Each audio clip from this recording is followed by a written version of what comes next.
As a spin-off to a previous episode I did about the old 1870s marriage certificate found in a thrift shop, today we are going to talk with the archive lady, Melissa Barker, and the great-granddaughter who received the marriage certificate. Her name is Irene.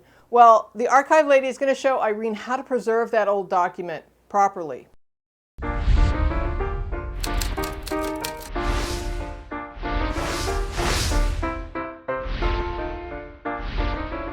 If this is your first time here, my name is Connie Knox. I am a lifelong genealogist here to help you go further, faster, and factually with your family history research. Now, to get you caught up on this previous episode and what we're talking about, here's a clip from the previous episode.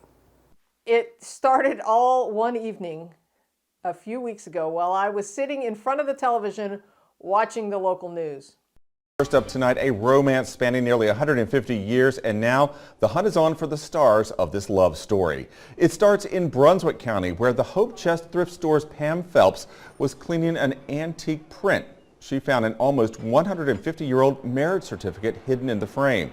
The certificate is so old and so faded that you cannot make out the couple's last name, though it does say it was issued in 1875 in Bordentown, New Jersey, to William the groom and Katie the bride.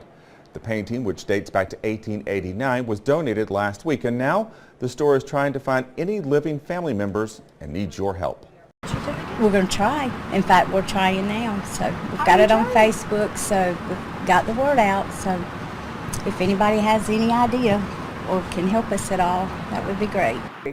So after 3 days of research, I was able to solve this mystery. Pam, how are you? Good, Pam. Nice to meet you. Here's your certificate. Oh, that we found. I'm sorry. Is this going to go home? I It's still awesome, isn't it? I still can't believe it. I found out about it, and that I'm going to have it for my family. I'm sorry. We're excited about it. So overwhelmed. Today we're going to learn how Irene should clean up and preserve that old document from Melissa Barker, the archive lady, and we're going to jump into that Zoom call. Here's what she said. I am so excited you guys are both here. This has been such a fun ride talking about this 1872 marriage certificate from Bordentown, New Jersey. Irene, welcome. Melissa, welcome. Thank you for having me. So this document, is so fragile that Irene and I were talking about how to preserve this. We had gone out to dinner after all of the hubbub about the media stuff. And we were sitting there going, I think we need to get Melissa involved in this because she's the archive lady and she probably knows how to preserve this document. So Melissa, what do you say? Preserving documents, a lot of people think it's very difficult. It's very intricate and that only archivists can do it. But I tell genealogists and people on the street all the time that if you have documents at home, you're a home archivist yourself. And so you can do this. Really, the rule of thumb is less is more. The less you do to things, the better off you are and better off those records are going to be. And so in the case of Irene, I saw the news item and I think it was fantastic that you were able to recover this document. And the document itself, couldn't get a great look at it on the video, but it looks like to be a regular size certificate, like a lot of those certificates were at that time.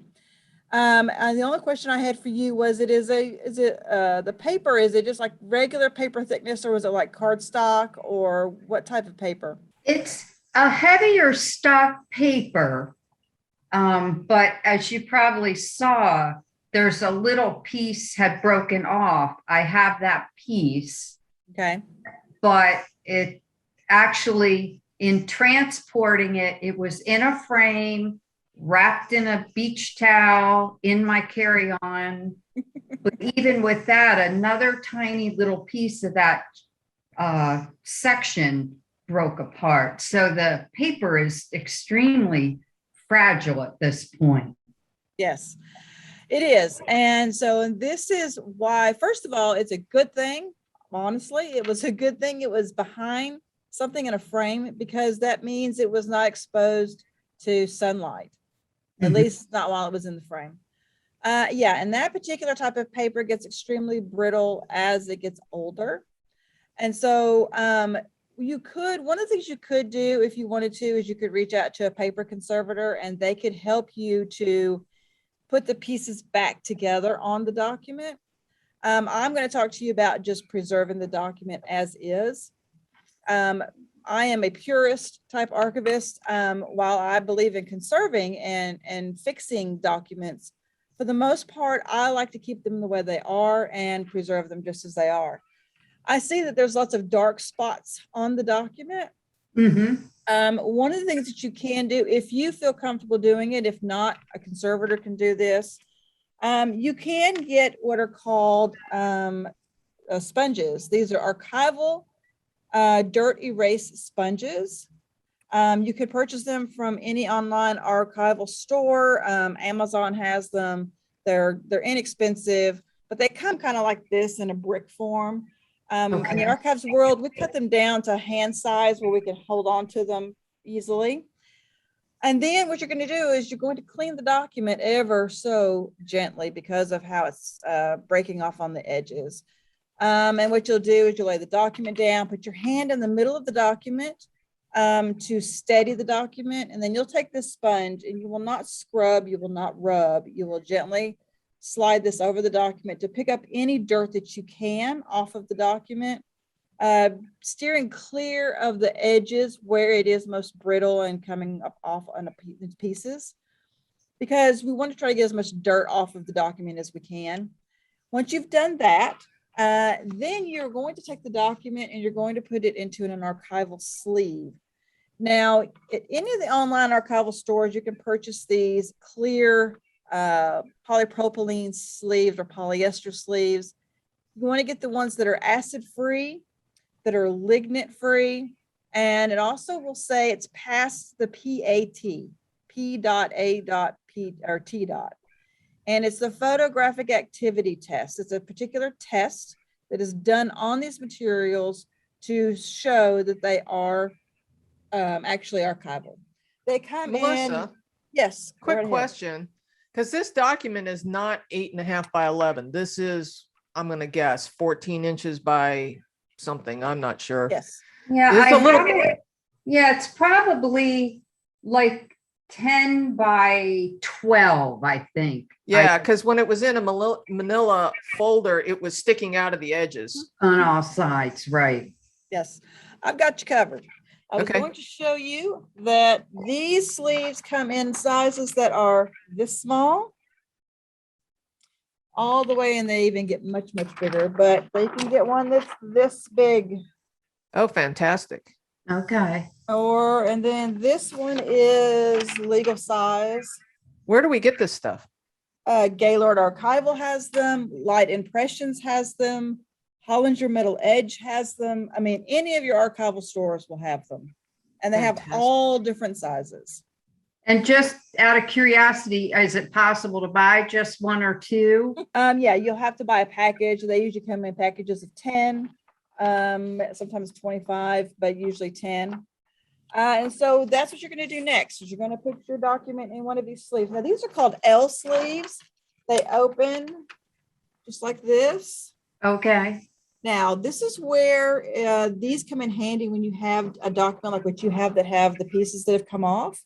You put your pieces in there with your document where they go, and the static electricity that is generated from this plastic will hold everything together. Okay. That's what I talk about when I am the type that I keep the pieces together. I don't, because there's no such thing as archival tape. There is some tape that archivists use, but I tend to use it extremely sparingly because they just, it comes off. You can take it off, but then as it stays on longer, it's harder to get off. I don't like to use tape of any kind. Okay. But the static electricity will keep your document together in these sleeves. Once you have it in the sleeve, we're not done yet. Then I would suggest you put it in an archival file folder. Now, you said something about this is a legal size file folder. This is an archival file folder. They make larger ones as well. This one, I don't know if I can even get it on the camera, is huge. Peeking As out. you can see, So I could you know, cut it down to you size. can cut it down to size. And so these, like I said, and you may have to, you can't just buy one of these either, but you can buy all different sizes, and the same archival stores will have these. And you can leave it just like that. You could purchase an archival box to put it in if you want to. The main thing is that you want to get it what's called encapsulated, and it means it's inside something where it's not going to flake off more, break off more. Hopefully, you're going to get it digitized. And you want to get digitized and then place it in these materials, because that way you're not going to handle it anymore. If you want to look at it, if you want to show someone what it looks like, you can show them the digital version. I mean, granted, we all like to look at the original records, but if it's coming apart, it's going to continue to come apart the more you handle it. So What's that's why the proper way to digitize it? Just take a photograph of it myself? Well, in the archives world, we have standards, and our standard is 300 or 600 DPI, dots per inch. And we usually like to keep ours in a TIFF file, TIFF. So don't put it in a photocopier. Will the light the photocopier would expose it to be to damage it in any way? Not once, doing it once, no, it won't. But like I said, just you could use a flatbed scanner. You could use, you know, a photocopier if it'll fit in a photocopier. You say it's larger than 8.5 by 11. We have flatbed scanners that are larger than that. And that I have one that does 11 by 17. So yeah. But the main thing is to get a really good digital copy of it. Once you have done that, once you have encapsulated your document, then the most important, believe it or not, the most important part is how you store it. You're going to want to store it in a cool, dark, dry place. And I say cool, dark, and dry, I mean someplace in your home where sunlight cannot get to it, where the temperature and the humidity levels are consistent. Now, none of us live in an archives. If you ever go to an archives or a library, you have to take your sweater because it's really, really cold in there. Colder the better, because our documents and our paper are already deteriorating as a natural thing every day. So those temperatures and those humidity levels, keeping them as low as possible, as cold as possible, keeps that deterioration from being more. But if you like you said, you can't keep it in a deep freeze in your home. But if you keep them at a consistent temperature and a consistent humidity level, it will slow down that deterioration level. And so I encourage people to put them in a dark, dark closet. If you want to put it under your bed, that's fine. However, I would encourage you to put it in a box that if for some weird reason your home was to flood, your washing machine was to overflow, we don't ever put anything on the floor in the archives. We never, especially like we leave for that night or over the weekend. We've had lots of rain and flooding here in Tennessee. You can't tell it because I tried to hide it a little bit, but my archives right now is in a little bit of a disarray because our carpet here flooded about a week ago. Wow. So everybody was scared what was on the floor. I said, I don't leave anything on the floor. It's just the carpet, thankfully. Mm-hmm. So if you're going to put something under a bed, make sure it's okay to put it in a plastic tote once it's encapsulated, but you don't want anything on the floor that water can get to. Keep in mind animals too. If you have a cat that crawls Animals. under the bed. Yes, Right. absolutely. Well, you also have to think about, and I know none of us have these, but rodents and bugs and things, you know, they like to chew on that paper. Mm-hmm. And so it's important that you, store it in a cool, dark, dry place. And, you know, we all want to look at our records. We want to hold them. We want to show people them. But the more you do that, the more they're going to deteriorate and come apart. And so, Melissa, how do you feel about framing something? Well, I have two thoughts on that. I was married to an insurance adjuster for 20 years. He helped many, many families after total house fires. One of the first things that they say when they're standing on their lawn looking at their house that's gone is, oh, my pictures that were hanging on the walls, framed, sitting on tables, framed. And so one of the things that we practice in our home, because I was married to an insurance adjuster, is that we get really, really good copies of the pictures we want to display. We put the copies out in our frames so that if something were to happen, first of all, we're not running around during a fire trying to get things off the walls. But then we secure the originals. We actually have a few original, very, very precious photographs in the safe deposit box at the bank. Now, the bank can burn too, but at least you get it out of the house. Main thing is to digitize things. Granted, it's not the actual document or photograph, but you have preserved the essence of that. Give a copy to a cousin, give a copy to a sibling, get 2 or 3 of those copies out of your home. That way, if something were to happen, you can retrieve them. Also store in a cloud-based storage online somewhere. Second reason I don't like things to be framed is sunlight. Sunlight is extremely damaging. I have literally seen photographs where the image has just got washed off because it comes in contact with sunlight over a period of time. Writing on documents can actually be erased by sunlight. And so when people tell me they have their photographs and documents framed and all over everywhere their house, I think, oh, so yeah, I'm not a huge proponent of framing. You can frame them maybe for a little while for a family reunion if you're going to have one, a family get together at Christmas time, maybe to have it out, but then take it right back, encapsulate it, and store it away. So I have another question. Sure. Once I get it digitized and get it secured, are there archives or historical societies who would have an interest in having this document? Because at some point, because I have no children of my own to pass this on to, and I'm not 100% sure how interested anyone else is in the document, I'd like to do something with it other than have it just tossed someday. I understand that. And I get that question a lot. One of the things that you should start doing now is start talking to archives. Now, wherever, when the marriage record, start locally, start talking to a county archives, a local historical or genealogical society. If they have a building, they collect records. Ask them if they would take such a document. Many of our archives are full. A lot of them are not even accepting records anymore until they can have more room. If locally no one wants it or can't take it, then I would go to the state archives, where whatever state the marriage or the certificate's from, I would go to that next level. I would also talk to any universities in the area.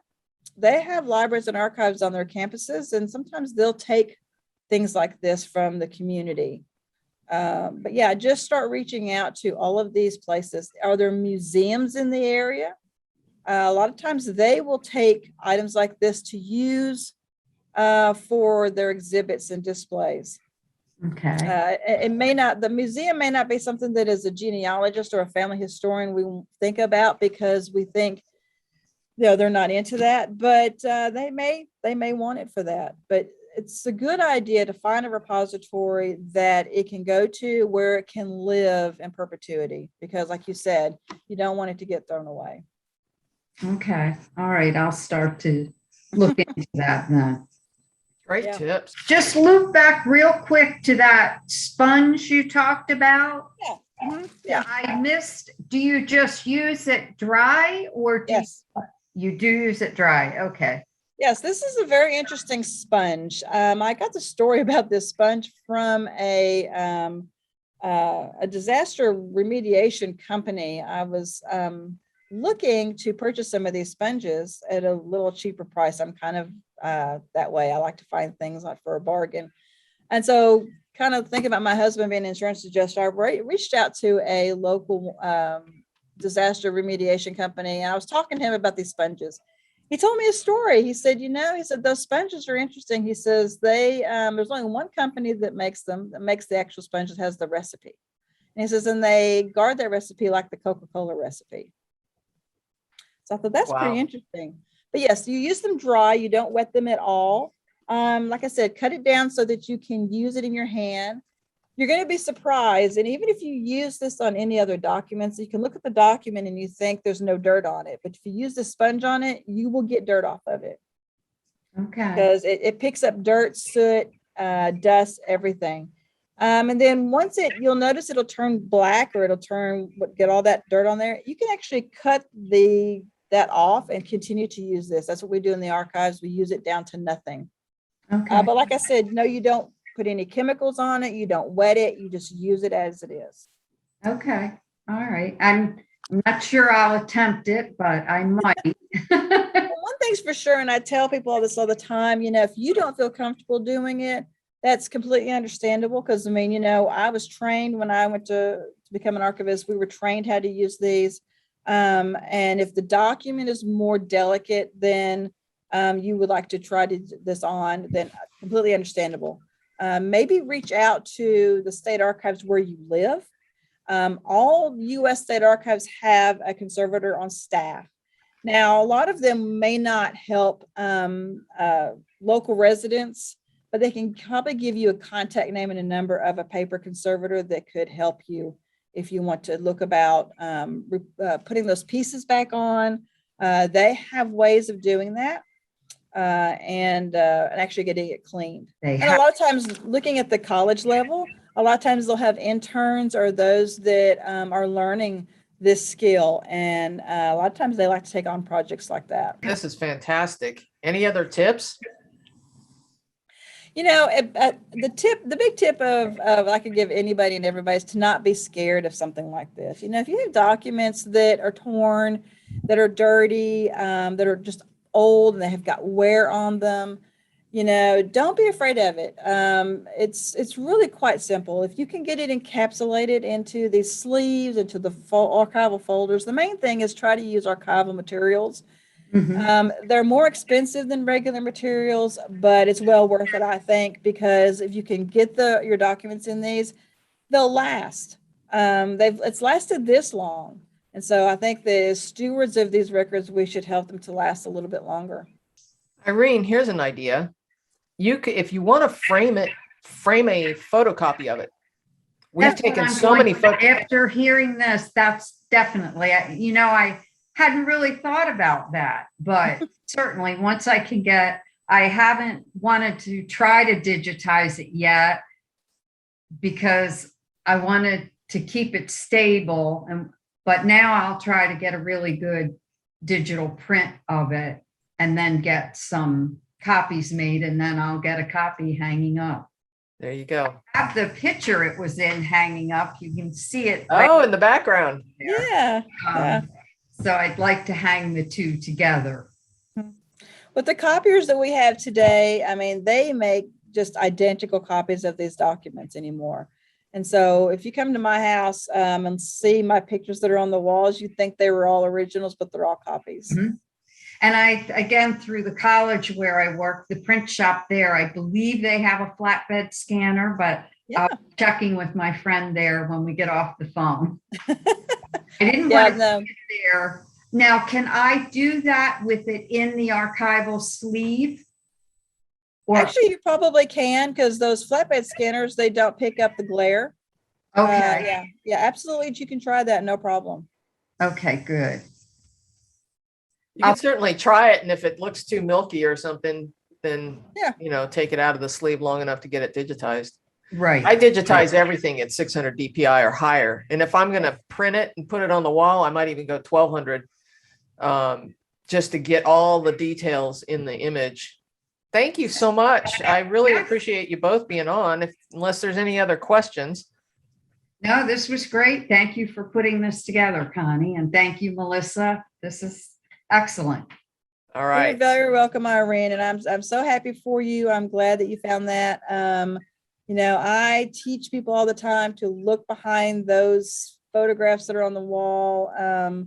I can tell you, if we got time, just recently, I had a donation of a framed International Order of the Oddfellow ribbon and 2 membership certificates from 1905 and 1909. They were framed.